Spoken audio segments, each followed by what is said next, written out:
इन चीजों से। अरविंद सिंह तेजावत, मैं इसी चीज को आपके सामने रखता हूं। क्या शोएब चौधरी कुछ ज्यादा इंटरप्रेट कर रहे हैं चीजों को, या फिर शोएब चौधरी बात सही कह रहे हैं कि अगर ये मैक्सिको की हालत होती तो यूएस इंटरवीन कर जाता?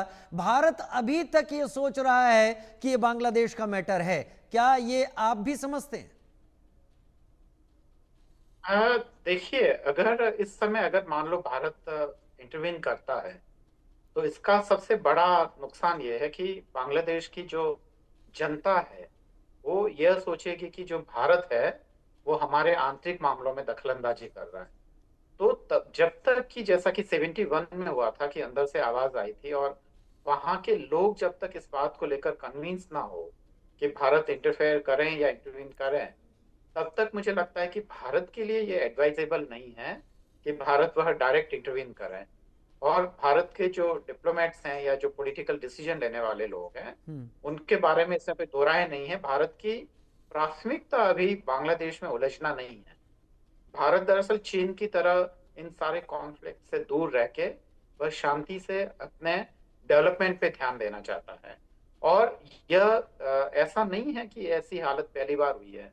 आप 74 में देखेंगे तो इससे भी ज्यादा बदतर हालत थी जब रीजन चेंज हुआ था और हमारे जो भारत की अगर पक्ष की अगर जो सरकार थी। अगर मैं गलत जी। नहीं हूं अरविंद सर, तो मेरे ख्याल से 26 से 28% के बीच का कुछ फिगर था जो नॉन मुस्लिम्स का आज़ादी के वक्त बांग्लादेश की था, और अब ये 7% से भी बिलो जाता दिख रहा है।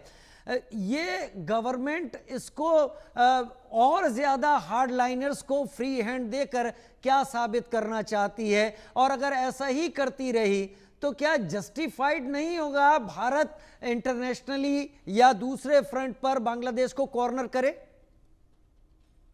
देखिए राजेश साहब, मैं जो एक प्रैक्टिकल बात है वो मैं बताता हूँ। भारत अगर इंटरवीन करेगा तो इंटरनेशनल कम्युनिटी में बहुत सारे सवाल उठेंगे और खुद भारत को लेकर भी सवाल उठेंगे, जिससे हो सकता है कि भारत अभी रूबरू नहीं होना चाहता है। हालांकि भारत का अगर ट्रैक रिकॉर्ड देखें तो वो बांग्लादेश जितना खराब नहीं है, पर छोटे मोटे कॉन्फ्लिक्ट्स होते हैं जहां जिन देशों में आबादी में डाइवर्जन बहुत होता है और जहां जो कहना चाहिए एक तरीके से एकेडमिक लैंग्वेज में कहें तो जहां मॉडर्निटी या कैपिटलिज्म का जहां प्रभाव कम है और अभी भी जो मिडाइवल या फ्यूडल स्टेट हैं, तो वहां पे इस तरीके की समस्याएं होती ही है। तो भारत पहले तो उन सब चीजों में फंसना नहीं चाहता है। भारत ये कह रहा है कि ये बांग्लादेश का अपना संघर्ष है। जब वो खुद जब तक नहीं कहेंगे तब तक हम इंटरवीन नहीं करेंगे। इसके साथ एक महत्वपूर्ण बात जो बांग्लादेश के लोगों को समझने की है राजेश साहब, वो ये है कि ये केवल हिंदू मुस्लिम का ही मामला नहीं है। जी। अगर सारे ही हिंदुओं को खत्म कर लिया जाए, एक मतलब एक उस वाली स्टेज में हम सोचें, तब भी ऐसा नहीं है कि बांग्लादेश में प्रॉब्लम्स खत्म हो जाएगी।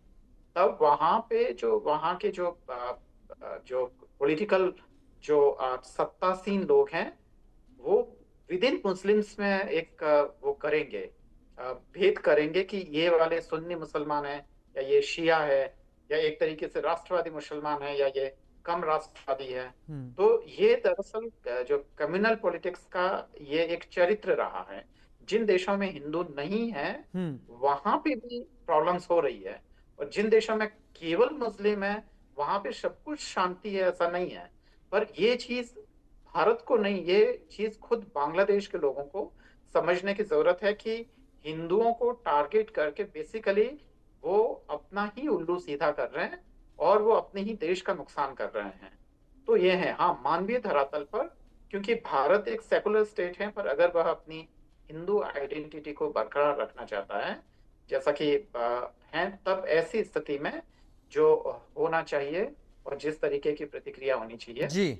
वह तो मुझे लगता है हो ही रही है। मुझे लगता है शोएब चौधरी जिस बात की तरफ इशारा कर रहे हैं, वो एक ऐसे बदलते बांग्लादेश की पिक्चर सामने रख रहा है जो बांग्लादेश शायद दूसरों के लिए ठीक हो या ना हो, ये अलग बात है, वो अपने लिए तो ठीक नहीं ही हो रहा है। देर सवेर हालात शायद बने, फिर बांग्लादेश में क्या होगा वो भी देखना होगा। शोएब भाई, बहुत शुक्रिया मेरे साथ जुड़ने के लिए। अरविंद सर, आपका भी बहुत शुक्रिया मेरे साथ जुड़ने के लिए इस जानकारी के साथ और इस एनालिसिस के साथ। एक छोटा सा ब्रेक, जल्द हाजिर होगा।